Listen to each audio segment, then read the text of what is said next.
1 of Penn State ProduceRx. Join with me is Adri, a medical student, and Dolores, a registered dietitian at the medical center. In our week 1 box, we have a great amount of vegetables and fruit from Strite's Orchard.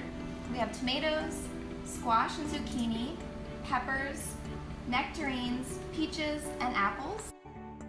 Today we'll be making healthy zucchini tacos. The recipe yields about 8 tacos that are 5 inches in diameter. So we have our grater here, and we're going to use the large holes on the grater. And it's easier if you just do it directly into the bowl. While she's grating, let's talk a little bit about the nutrients that are in this wonderful box of produce that you've received.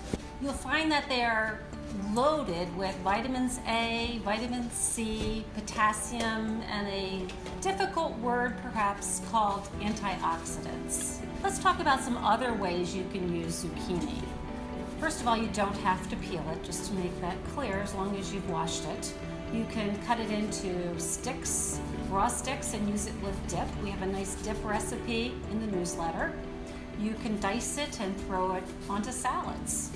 You can cook it on top of the stove with some oil, salt and pepper, and any herbs that you like. I personally like Italian seasonings. Next, our step is to squeeze out all the water from the zucchini, and they're pretty wet, as you can tell.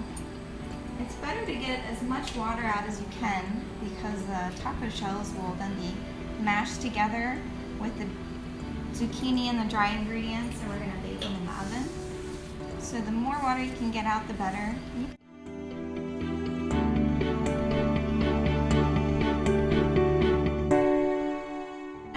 Our zucchini, shredded zucchini without the liquid. We're just going to add our other ingredients into the bowl and mix. So we have 1 large egg. We'll crack that.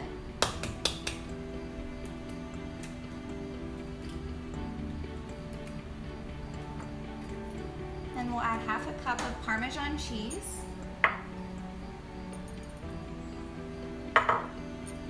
And 1/4 cup of breadcrumbs, 1/4 teaspoon of black pepper. You can get ground black pepper in the spice aisle. I just happen to have a grinder here. You really don't have to measure it out if you're grinding it. Just put as much pepper as your taste buds like. That's about 1/4 teaspoon. We're going to do 1/4 teaspoon of salt.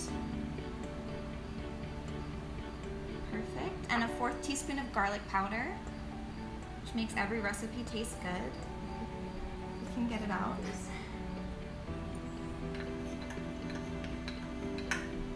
There we go.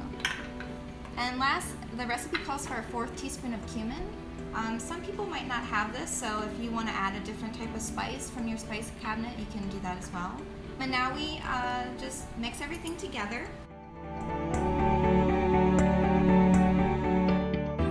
Now we're going to put our zucchini mixture onto a pan for the oven. The recipe calls for parchment paper. You can find it in the aisle with tin foil. If you don't have any parchment paper, try just spraying your pan lightly with olive oil. We're going to take 1/4 cup, approximately, just scoop out about 1/4 cup of the mixture and put it down. And we're just going to press. And this is a little fun. It gets a little messy. I'm sure kids would love to do this at home. And we're going to press it out in a thin, even layer so it makes a circle that's about 5 inches, but you don't have to measure it. Just make it about the size of a small taco shell.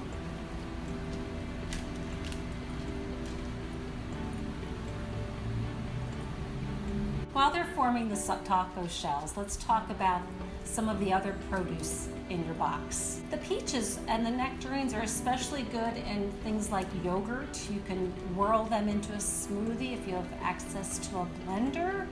You can top the peaches or nectarines and yogurt with other cereals that you might have. So we have our zucchini shells all done, and we have the oven that's been preheating at 450 degrees. So I'm just going to go ahead and put them in.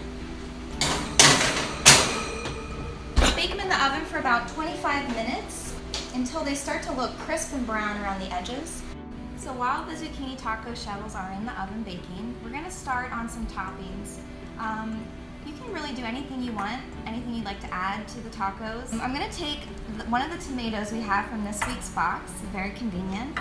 And the thing with the tomatoes is you kind of just want to cut angled to get out that core initially, and it'll help you in the long run. So I'm just angling the knife to cut out that core, and it just pops out. And then I'm going to dice the tomato. Just cut sections here. And dicing is just cutting into squares. As you were cutting the tomato, it came to mind that perhaps you won't want to dice all of the tomatoes. You might have pieces left over. So if you took the half that she has there and you put a little bit of, choices are Italian salad dressing, a little bit of oil and vinegar, some Parmesan cheese, as was mentioned, some breadcrumbs, and just put it in the oven and cook it until it's soft. It's another way to serve tomatoes and to use the products up in a different way. While Serena's cutting the tomato, we're going to go ahead and start slicing the pepper to put in the taco as well. So in order to slice it, we're just going to start by slicing it in half. And then you just want to de-seed it because you don't really want to eat the seeds inside the middle. So you can do that by, similar to the tomato, just cutting off the top part with the little stem and pulling that out. Once you do that, you just want to make thin slices that we can either later saute or just put in the taco.